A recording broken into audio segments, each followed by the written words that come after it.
What's going on, guys? My name is Millennial Rebel, and welcome to a mod showcase for Extreme Reactors. So, today, we're going to be going through the Extreme Reactors 2 mod. I'm playing in 1.16.5, and I've been playing around a lot with these things. Probably, my internet was actually out for about 4 days, and in those 4 days, I was playing around with these turbines and reactors and stuff like that, and figuring out what works best and what doesn't. I mean, obviously I didn't test every single thing that there is to test because there's really no limit to what you can do with these things. I mean, look at this. But anyways, a reactor and a turbine are multi-block structures added by Extreme Reactors 2 that produce a lot of power, or can have the potential to produce a lot of power. You can start off with little basic ones, you can make bigger turbines, little turbines, or you can go insane if you'd like. We're going to talk about this one later, though. First off, we're going to go through a few crafting recipes. To make these, you're going to need reactor casings. And I'm pretty much just going to go through with the reinforced ones. I do have a basic reactor right here, but the reinforced ones are much better, and those are the ones that you can make whatever size you want. The basic ones, you can only do a 5x5x5. So we're just basically going to focus on the reinforced ones. And with the basic turbine, you can do a 5x5x10 tall. I'm assuming that's what they mean by 10 tall with the basic one. I didn't actually build a basic one to test it out, but I'm pretty sure that's what they mean. Anyways, we're going to jump back over here and get into some of these crafting recipes. Now, if you have JEI installed, which most people, if they're playing a mod pack, they do have JEI installed, but even if you do not, if you go to the Extreme Reactors, this Extreme Edition part, or the Extreme Book First Edition, will walk you through. It shows you all the crafting recipes and stuff, like if you go fuel rod, and you click here, it'll show you how to craft it in here. If you don't have JEI installed, this is the crafting recipe for reactor fuel rod. But anyways, for the reactor casings, you're going to need steel and graphite and an iron block. And for reactor glass, you have to have a casing and 2 glass. I did most of these with glass outside, even the turbines, because they just looked cooler. But technically, the reactor glass is more expensive, which is weird, but what can you do? I don't know how you're going to take this solid block and turn it into glass blocks, but that's what they asked for. But you're going to need the reactor casings. You don't have to have the reactor glass, but it looks prettier. And then down here, reinforced reactor controller. Takes 4 casings. This is actually yellowite, which comes from the mod. I think you can supplement uranium if you've got it, and that's what I actually put in some of these reactors was uranium because I just grabbed it first. A comparator and a diamond, just like that. And that'll get you the reactor controller. Now, to build a reactor, I think the smallest reactor you can actually build is a 5x5. I did not build anything smaller, but I'm pretty sure it's just a 5x5. Now this one here, if you look up top, to build one of these, you basically have to build a frame, leave it hollow, and then you need the reactor control rods. Actually, I'm going to go ahead and bust this open real quick. I filled this with diamonds because that's a coolant, and it actually works better as a coolant than just, say, water. You can fill them with straight water, but you need at least one of these setups here with the control rods, and these are the control rods. These are the fuel rods. So you got to have the fuel rods all the way up, and the control rod will be up, poking up at the top to build these guys. I feel like most people probably know how to build these at some point. It's just like the old big reactors and then bigger reactors that are basically identically built, but a little bit different. And you just need a controller, and you need some type of access port in order to put your, in order to get the fuel in there. So this right here is the reactor solid access port. You need that. You need at least one. It's better to have 2, that way you can come to this side and you can collect the cyanide, because the cyanide is actually what you need to make the turbines. But they're pretty straightforward to build. If you want to get power from it, you do not add this block right here. This is the reactor forge fluid port. If you add this block, when you look at your reactor, it'll show this, and it's producing vapor instead. And this one actually produces a decent amount. It produces almost 3 buckets per tick of vapor. Hold up a minute, I forgot to say something about these. You do need a water input source. I used a creative fluid tank, but if you're playing with a mod pack that has like a sink or pumps or something like that, you can just directly import water. you need another one of these reinforced fluid ports. And then this one is also a reinforced fluid port. When you click on them, you can change them to inlet or outlet mode. So that's all you gotta do to pump the water in. If you don't pump water in, it's not gonna work. But anyways, on to the rest of the video, which the vapor is what you need to control the turbines. But I went through and built up a bunch of different size turbines and different size reactors. This reactor over here is not producing vapor. This one I have set to produce vapor because it was powering this. All the rest of these I just threw this little creative vapor thing in just to save myself some time since I'm in creative. But this guy has 4 fuel rods and controls, and it's got diamond blocks in between all the fuel rods and stuff. And it actually produces 3.13 thousand RF per tick. And it's got a pretty low fuel burn-up rate. This is a 1/10 of an ingot, basically, because I'm pretty sure 1,000 millibuckets is 1 ingot. So it's basically using, yeah, no, not even a 1/10. What is that? Is that hundreds? I don't know. I forgot what that means. I'm pretty sure that's less than a 1/10. No, that's right about a 1/10, yeah, because it's 9, so this would be a 1/10. Yeah, so it's about a 1/10. 1/10 of an ingot. How many times can I say 1/10? But I just went ahead and you can put a hopper. You can put a chest if you want to make it bigger, but this one is pretty basic, pretty small, but still produces quite a bit of energy. And I used, like I said, the diamond blocks in there because it's just a little better.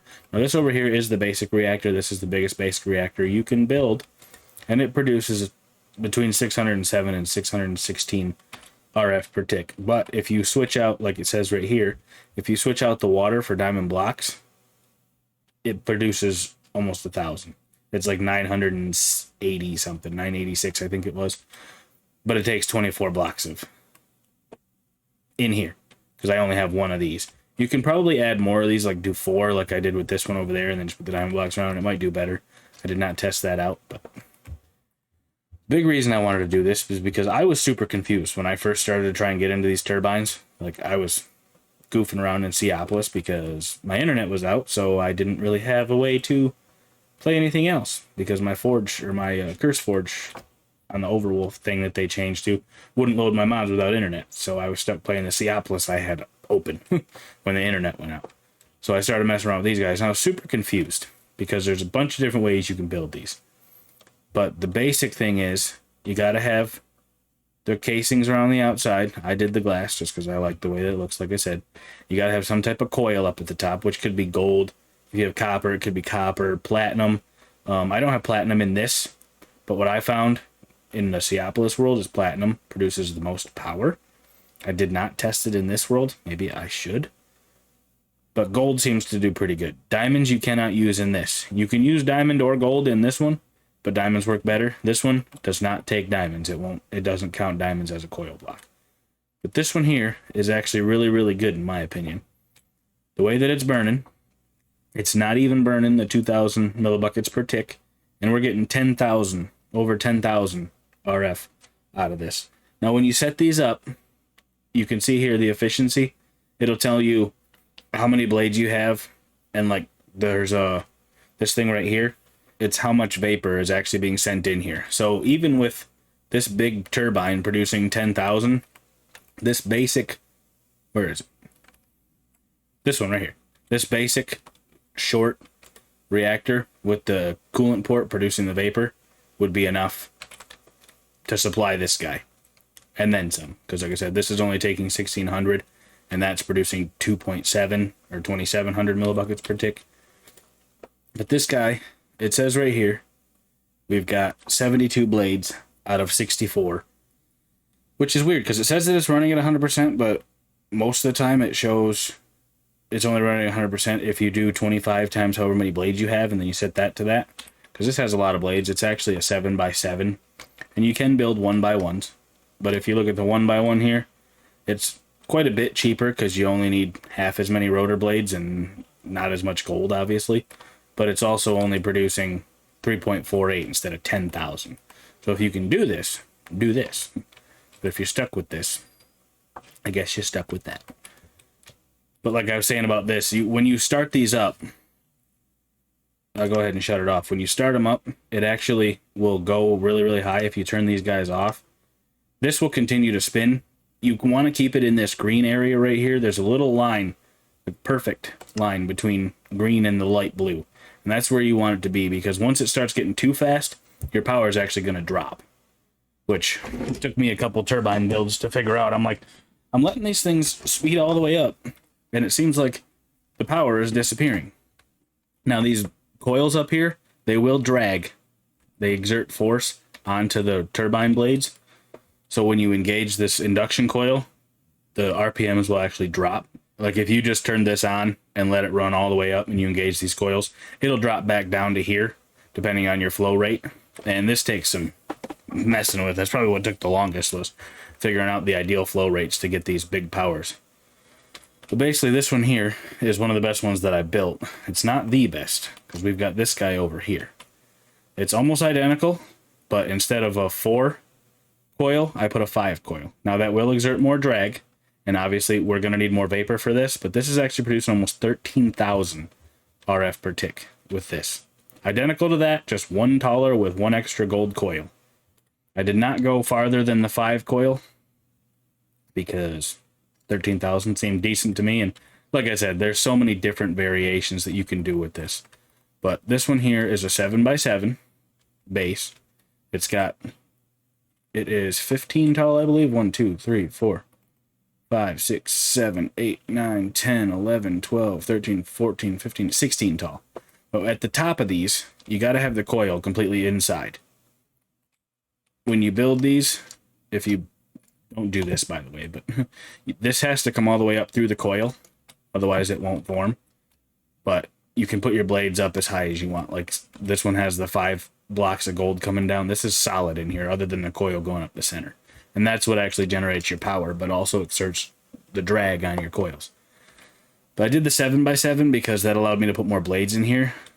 This single blade one over here, you can see it's just 1 on each thing. It's 4, but it's 1. This one's 2 wide. This one here is the best one that I built. And you basically, you build it, you turn it on, you don't have to wait for nothing, you leave this sit at 2,000.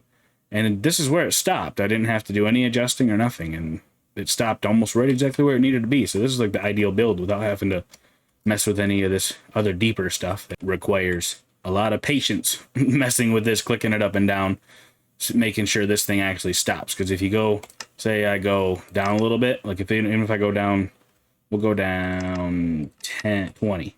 This will start to drop, and so will your power. So that's how you adjust these. The wiki says that the ideal one runs between 900 and 1800 RPMs, but I found most of them, if they get over 1,000, they don't. The power starts dropping out of them. This was the most confusing thing to me. When I first started playing this, I was like, what does this even mean? Until I figured out that if you drop the flow rate, it drops the RPMs, logically. This one over here, don't do this. I was going to try and build this. I had 5 of them rotors set up in there, but it did not work. Apparently you can only have 1 single turbine rotor. And this, even when it's on, produces terrible power. I think it was like, for the amount of resources that it takes, like this is an 11 by 11 times 3 up there for the gold. So that's a lot of gold blocks to waste on. I think it was only like getting 3,500 RF per tick. So yeah, don't do this. Hence the red sign. Don't do this. Now this one over here is about the smallest you can build. It's got 1 set of 4 rotors in there, 1 thing of coil. It's 5 by 5 by 4.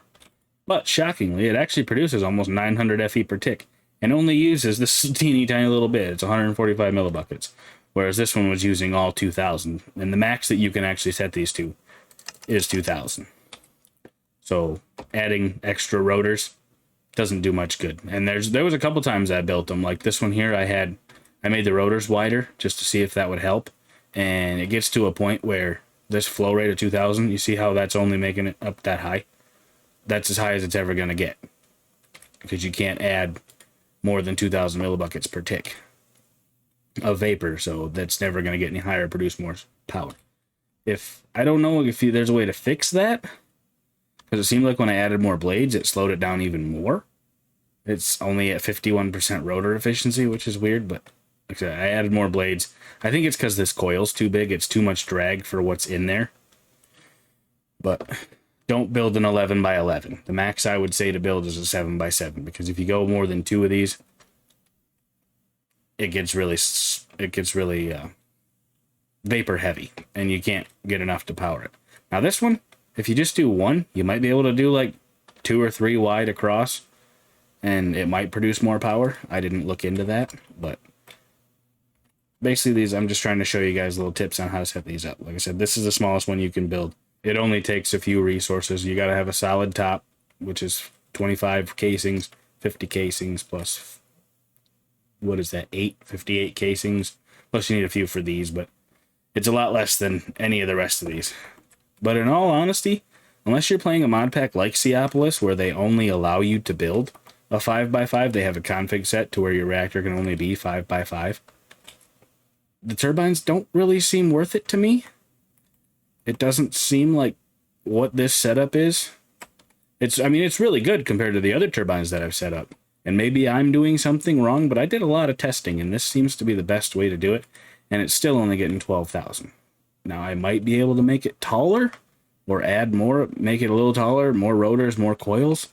But it seems like it wouldn't get up to the speed it needs to, and it would produce less power, because you can only add 2,000 millibuckets per tick. Now, you might be able to change that in the config, but this is the default config I'm going with from just downloading it and throwing it into my world.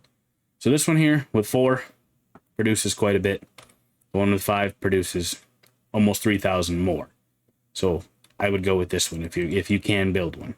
But in all reality, I would just stick to the reactors if you can, because the reactors here, this one, basic 5x5, 4 fuel rods, some diamond blocks in the center, 3.11 thousand RF per tick. Pretty good. And you have to have one of these to even run one of these. So instead of putting all the energy into building one of these, just make this bigger. Like if we come down here, I got 2 identical ones set up down here, but they're a little bit different on the inside. This one has a bunch of fuel rods and all diamond blocks in the center. This one only has 5 fuel rods with diamond blocks all around the outside, which keeps your casing heat lower and it burns less fuel. This one takes less diamond blocks, but it is producing 8,000 FE per tick, which is almost as much as that big turbine, the one on this end, was producing, and that's a lot more resources than what this is. Now this one here is that it has diamond blocks all around the outside and only 4 fuel rods. It produces 39% less power, but uses 61% less fuel. So it's kind of a decent trade-off. I mean, this is producing 5.24k RF per tick, and it's only using 1/10 of an ingot. This one is using 2/10 of an ingot. It was using more earlier. Changed. Maybe just leaving it run. Oh, possibly because this is a little lower. I don't know what changed it, but this is still producing 8,000. So when I first set these up, that's what these numbers were. Is this one, it takes more diamond blocks, but it's a lot less fuel usage. So if you don't have a lot of yellowite, I would suggest building something like this, because I mean, 5,200 RF per tick is nothing to shake a stick at. But on to the big guy. This is obnoxious.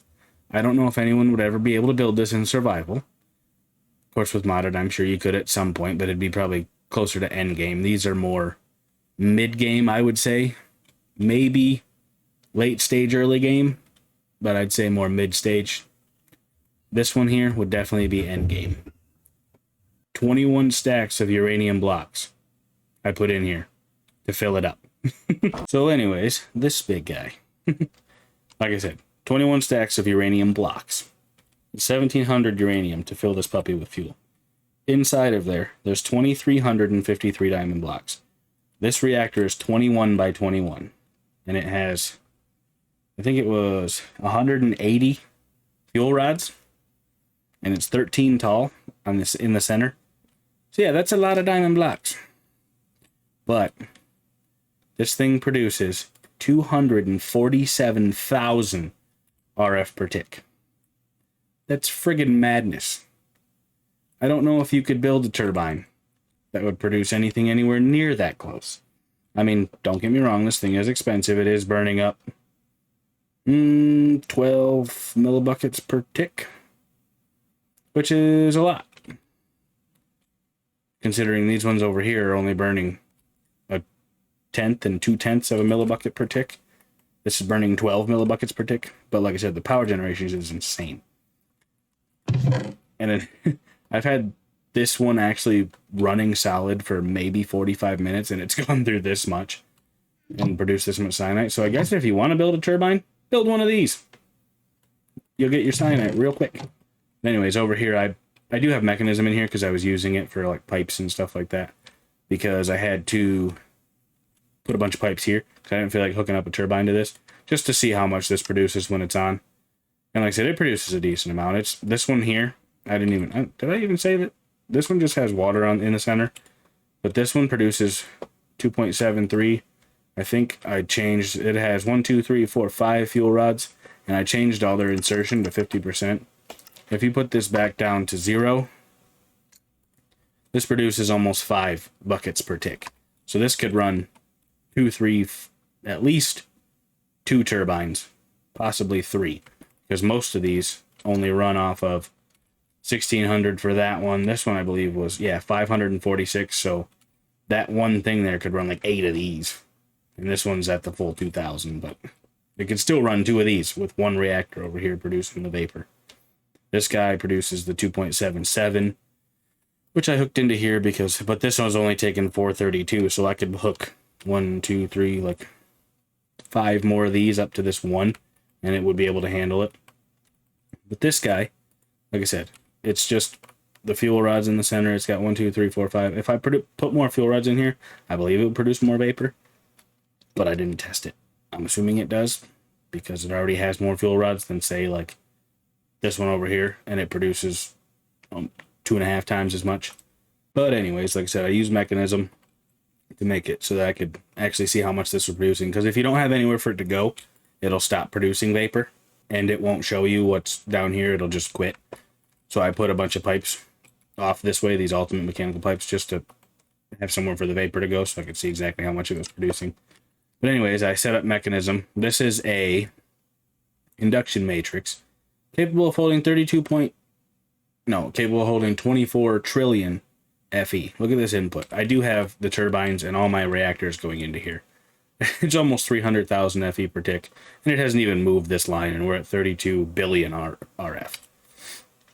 I got up to 1 billion RF in 2.5 minutes of running this guy into here.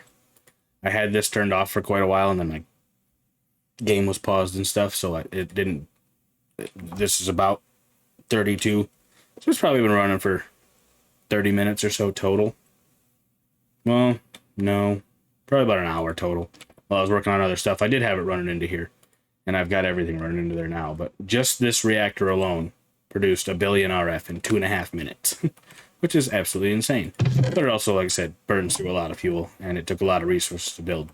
And why you would need 247,000 RF per tick, I'm not sure. Unless you were working with like the old, what was it called? The thingy with the massive thing. I can't even remember what it was called. Dang it. It slipped my mind. Anyways, that took a lot of power. But yeah, if you want to go crazy in your world, build a giant 21 by 21 reactor with 2,300 diamond blocks. But I just kind of wanted to show the stuff with this here because this was very confusing to me, but I think I finally figured it out. You can have it vent the excess coolant or vent all the coolant, but it doesn't seem like it makes a difference to me because I had some of them venting and some of them not. It doesn't seem to make a difference how much power it outputs. So it guess it's not necessary. I had one of these venting. Well, maybe I took it out. Yeah, I had a couple of them that were venting, and it didn't seem to make a power difference, so I just left them alone. And when, like I said, you engage these, it does slow it down. So if you're trying to figure out where it's going to stop, have your induction coils engaged. That way it stops where it's supposed to. And you can see, you can watch this bar, and then once it starts going past this, you can lower this down from the 2000. Or you can start from the bottom and go up. I found it was easier to lower it down from the 2000, but yeah. But anyways, guys, that's pretty much what I've learned from the bigger reactor, Extreme Reactors 2 so far. Like I said, I think I forgot to show these turbine casing. This takes the cyanide, and you need the casing to make the glass. And then the turbine controller, you need cyanide blocks, and then the recipe is almost identical. Other than that's yellowite, and this is Cyanide Blocks. That's for the turbine controller. But yeah, that's why you got to have these before you can build the turbines. And plus, like I said, the turbines run off steam produced by these. So anyways, guys, if you liked the video, go ahead, leave a like. I'll let you, and goodbye.